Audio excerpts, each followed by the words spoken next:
시청자 여러분, 구독자 여러분 안녕하십니까? 유튜브 충청의 소리 최기복 인사드립니다. 오늘은 태풍 바비가 육상하고 있습니다. 그리고 코로나19가 기승을 부리고 있습니다. 경제정책은 토탈에 빠져 있습니다. 암울한 소식밖에 없습니다. 그러나 우리는 희망을 갖고 살아야 합니다.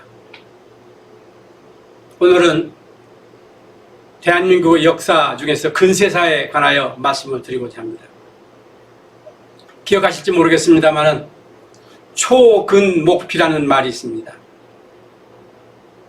우리는 풀뿌리, 나무 껍질을 캐어 먹고 살면서 그야말로 목숨 유지가 힘들어서 애를 낳으면 애맥이라고 해서 그저 머슴으로 쓰든 종으로 쓰든 간에 먹여만 살려달라고 내가 낳은 아이를 살만한 부잣집에게 애맥이라는 이름으로 넘겨줬던 역사가 우리들의 역사입니다.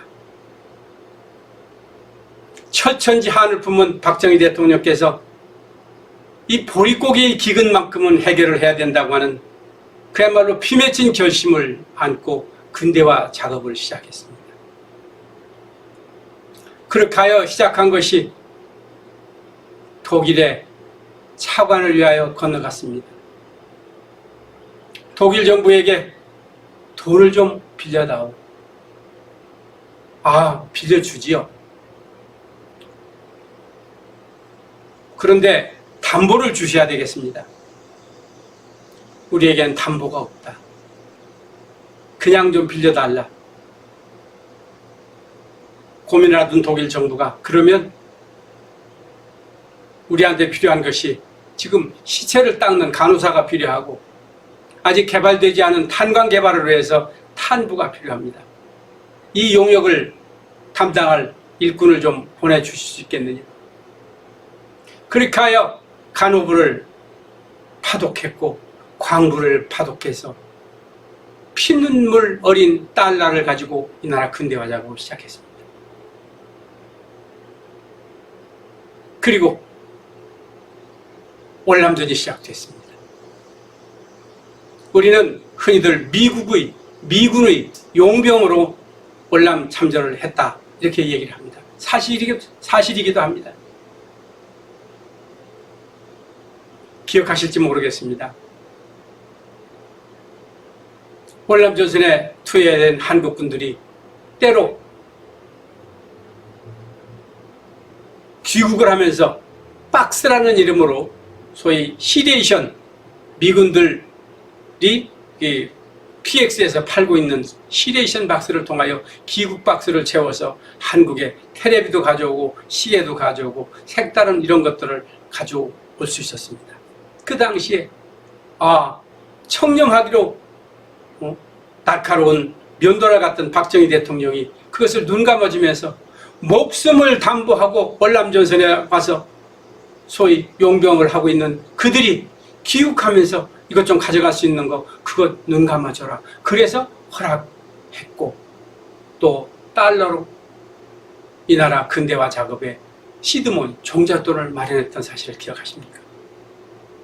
또 하나 아시는 것처럼 그 더운 사우디아라비아 같은 날 건설 용역을 통해서 소위 집차의 본넷에 날개란을 던지면 후라이가 돼 나오는 이런 뜨거운 역사의 날에 가서 목숨을 걸고 소위 건설 용역원으로서 달러를 가져다가 이 나라의 소위 근대화, 조국 근대화를 통하여 보릿기근을 해결했다는 근대의 역사 속에서 우리는 그야말로 피맺힌 아픔 이것을 겪었고 다시는 이 땅 위에 초근목표하는 기근이나 그 아픔을 되살려서는 안 된다고 하는 중차대한 역사를 우리들 머릿속에 담아왔습니다.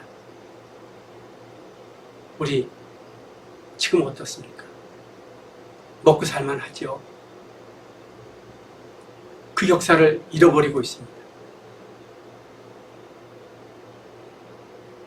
어저께, 그저께 잠시 TV를 봤습니다. 일국의 대통령 비서실장이라는 사람이 겸허한 반성의 소리나 국민을 향하여 소위 석고대지 하지는 못할지언정 실패된 주택정책 부분에 대하여 질문하는 야당 의원과의 주고받는 설전을 보면서 이 나라 미래가 있나? 이런 생각을 하고 있습니다. 물론 인기를 등에 업고자 날카로운 질문을 통해서 정부의 실정을 질책하고 새로운 대안을 내고자 하는 야당 의원의 인기가 얹어진 그런 발언 내용을 우리가 책 잡을 수도 있겠습니다만 사실은 사실대로 얘기하지 못하고 모든 책임은 내 책임으로 저희들이 잘못했습니다 하는 이 석고되지 않은 이런 마음으로 국민을 대하는 게 아니라 우리는 잘못이 없고 전 정부에서 잘못했고 모든 적폐는 전 정부 그 앞에 정부에 있다고 하는 그런 모습, 이게 가장 무섭다는 공산주의보다 더 무서운 이기주의, 그리고 이기주의의 극한 상황인 개인주의, 내가 하는 것은 모두 옳고 네가 하는 것은 모두 그르고 잘못됐다고 하는 소위 그 위선과 위증의 이런 자세, 이 자세를 통해서 우리의 다음 세대나 우리가 보고 배울 것은 뭐가 있습니까? 세상에 부레가 있는 아들이 귀대할 때가 되면 귀대해야죠. 그런 부분에 대해서 야당이 여당한테 질문하는 건 당연합니다. 해당이 된 소위 법무부 장관이라는 분이 검찰의 막강한 권력, 최고의 권한 위에 있으면서 입으로는 검찰이 이거 수사해주면 좋겠다라고 얘기하면서 감히 검찰한테 이 수사를 하면 너희들 인사문제에 큰 불리한 혜택을 돌려주겠다고 하는 보이지 않는 겁박 속에서 그냥 겸손하게 잘못을 시인하고 시정하겠습니다, 바로잡겠습니다 하는 것이 바람직한 모습인데 절대로 용서를 구하거나 잘못했다 소리를 하지 않습니다.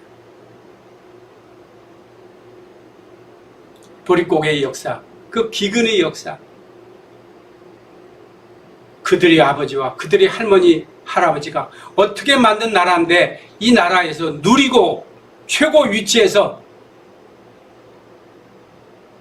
가진 자의 권력과 그 권력을 통하여 권력의 칼자루로 횡포 아닌 횡포를 하면서 국민 무시를 하고 있는 모습을 보면서 이 나라의 역사는 과연 언제 바로잡을 것인가? 역사 앞에 누가 겸허하게 순수하게 자기 스스로의 잘못과 미래를 향한 국민들의 여망을 함께 담아서 심부름꾼다운 심부름꾼, 직책에 맞는 어블리주 노블리스, 이런 것이 지금 필요합니다. 함에도 결코 인정하지 않습니다. 불행한 역사를 반복해서 다시 지금의 여당이 야당이 되고 지금의 야당이 다시 칼자루를 쥐고 그 칼날을 통하여 자기의 정적을 적폐라는 힘으로 난도질할 때 할 말이 있을까요? 역사는 회전합니다. 그리고 역사는 돌고 돕니다. 역사교육 중고등학교에서 초등학교에서 제대로 합니까? 교과서마다 내용이 다른 역사가 역사입니까? 역사 교과서를 검수하지 않고 개인적인 어떤 이해관계, 그 다음에 개인적인 이론, 개인적인 역사관에 맡겨서 이 나라의 분열된 역사를 지금 획책하고 있는 정부의 이 처참한 모습도 묵과해서는 안 될 부분입니다. 국민 여러분, 역사가 없는 민족은 야만 민족으로 변질될 수밖에 없습니다. 일본의 보수가 지금 왜 역사의 칼날을 들고 역사 교과서를 왜곡해서 만드느냐?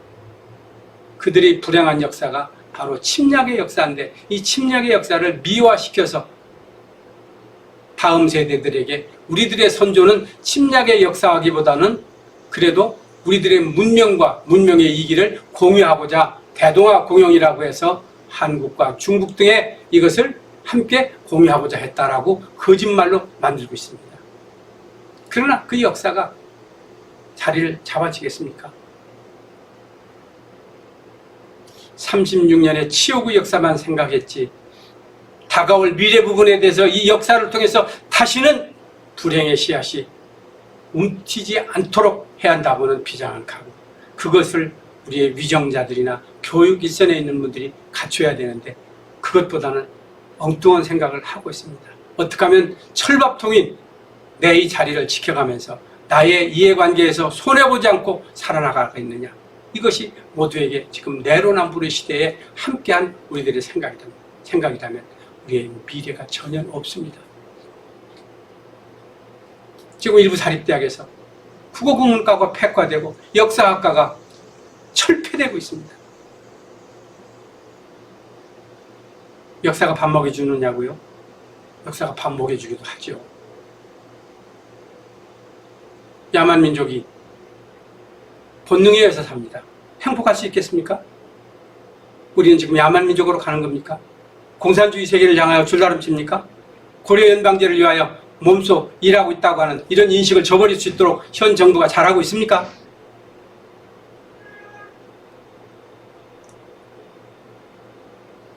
자라는 2세들에게, 다음 세대들에게 역사 공부를 제대로 할 수 있도록 부모님과 그 다음에 선생님들께서 비장한 각오로 이 새로운 우리들의 각오를 이렇게 피력하고 전달해 주실 것을 바랍니다. 오늘 여기서 마치겠습니다. 유튜브 충청의 소리 보실 분만 보셔도 됩니다. 대단히 감사합니다.